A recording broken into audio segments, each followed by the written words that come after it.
Hi friends, நான் கல்பனா நந்தகுமார். இன்னைக்கு பன்னீர் டிக்கா எப்படி செய்யலாம் அப்படினு பார்க்கலாம். அதுக்கு என்னென்ன தேவைன்னு இப்ப பார்த்துடலாம். தயிர் 1/4 கப் எடுத்துர்க்கேன். இது கெட்டியா இருந்தா நல்லா இருக்கும். இல்ல ஒரு 4-5 ஸ்பூன் எடுத்துக்கலாம். அப்புறம் கடலை மாவு இது ஒரு 1.5 ஸ்பூன். மிளகாய் தூள் 1 ஸ்பூன். இது காஷ்மீரி மிளகாய் தூள் இது 1 ஸ்பூன்.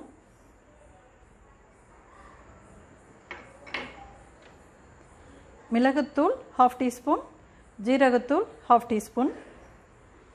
இதை சேர்த்துக்கோங்க.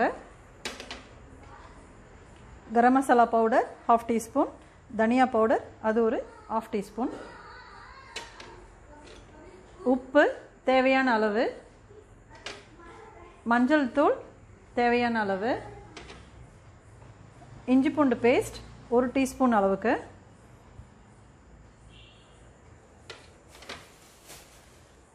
லெமன் ஜூஸ் 1 ஸ்பூன்,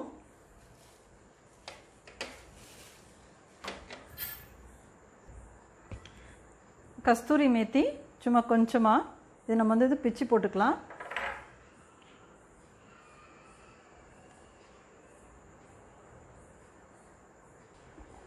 கிராம் பன்னீர் இந்த மாதிரி நான் கியூப்ஸாக கட் பண்ணி வச்சுருக்கேன். குடமிளகா இது ஒரு குடமிளகா, அதுவும் கியூப்ஸாக கட் பண்ணிக்கோங்க. ஆனியன் இதுவும் ஒன்று போதும், இதுவும் கியூப்ஸாக கட் பண்ணி வச்சுக்கலாம். இப்போ இதை ஃபஸ்ட்டு இதை மிக்ஸ் பண்ணிவிட்டு அதுக்கப்புறமா இதை நம்ம இது கூட சேர்த்துக்கலாம்.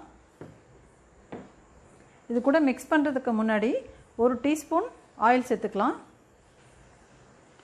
1 டீஸ்பூன் ஆயில் சேர்த்துட்டு இது நல்லா மிக்ஸ் பண்ணிவிடுங்க. இப்போ இது நல்லா மிக்ஸ் ஆகிடுச்சு. இப்போ இதில் நம்ம பன்னீரை ஆட் பண்ணிக்கலாம். நான் ஃபஸ்ட்டு பன்னீர் மட்டும் சேர்த்துக்கிறேன்.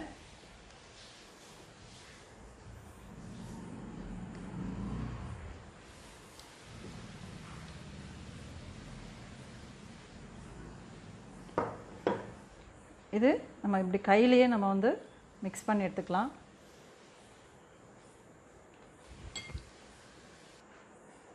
இப்போ இது நல்லா மிக்ஸ் பண்ணியாச்சு. இப்போ இது தனியாக எடுத்துடலாம். இது கூடவே கேப்சிகமும் ஆனியனும் நம்ம சேர்த்து பண்ணோம் அப்படின்னா பன்னீர் எல்லாம் வந்து உடைஞ்சிரும். அதனால் நான் இதை தனியாக எடுத்துட்டு அதுக்கப்புறம் அதை நான் மிக்ஸ் பண்ணிடுறேன். பன்னீர்லாம் தனியாக எடுத்து வச்சுட்டேன். இப்போது இந்த கேப்சிகமும் ஆனியனும் நான் சேர்த்துக்கிறேன். இது நல்லா இதை மாதிரி சேர்த்து மிக்ஸ் பண்ணிடலாம்.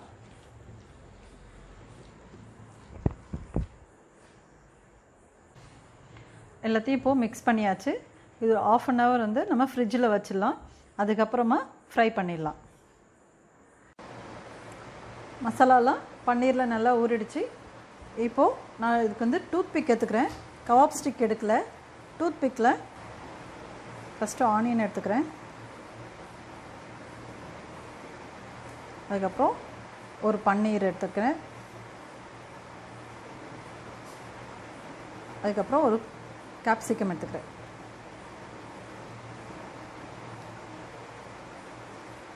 இந்த மாதிரி நம்ம எல்லாத்தையும் செய்து வச்சிடலாம். டூத்பிக் யூஸ் பண்ணும்போது கொஞ்சம் ஈஸியாக இருக்கும், பார்க்குறதுக்கும் அழகாக இருக்கும், சின்ன சின்னதாக இருக்கும், குழந்தைங்களுக்கு ரொம்ப பிடிக்கும். ஸோ அதனால் நான் இந்த மாதிரி யூஸ் பண்ணுறேன். இது நம்ம தவாவில் தான் ஃப்ரை பண்ண போகிறோம். இந்த மாதிரி நம்ம எல்லாத்தையும் எடுத்து வச்சுக்கலாம். ஸ்டவ்வில் பேன் வச்சுருக்கேன். எண்ணெய் சூடாக இருக்குது. நான் 1 ஸ்பூன் அளவுக்கு எண்ணெய் ஊற்றிருக்கேன். இது லைட்டாக அப்படியே ஸ்ப்ரெட் பண்ணிக்கோங்க. நம்ம இப்போது இது எல்லாத்தையும் ஃப்ரை பண்ணி எடுத்துக்கலாம். எண்ணெய் வந்து கம்மியாக தான் நமக்கு தேவைப்படும், ரொம்ப அதிகமாகலாம் இதில் தேவைப்படாது. ஹோட்டலெல்லாம் வந்து கிரில் பண்ணி கொடுப்பாங்க. இது நம்ம தவாலே நம்ம ஃப்ரை பண்ணி எடுக்கலாம்.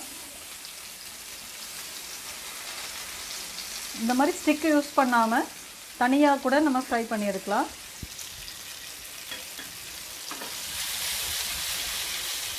கொஞ்சமாக நம்ம பட்டர் சேர்த்துக்கலாம், டேஸ்ட்டாக இருக்கும்.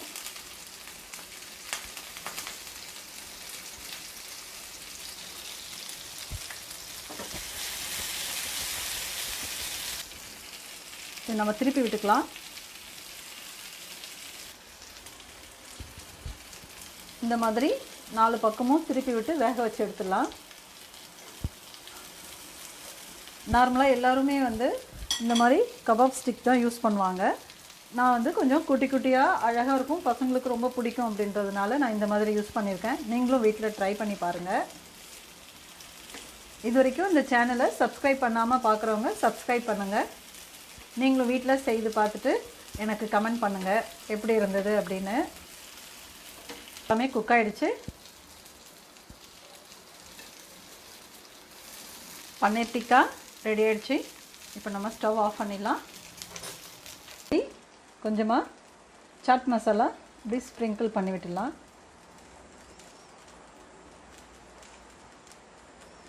உங்களுக்கு இந்த வீடியோ பிடிச்சிருந்தது அப்படின்னா லைக் பண்ணி உங்கள் ஃப்ரெண்ட்ஸ் எல்லாருக்கும் ஷேர் பண்ணுங்கள்.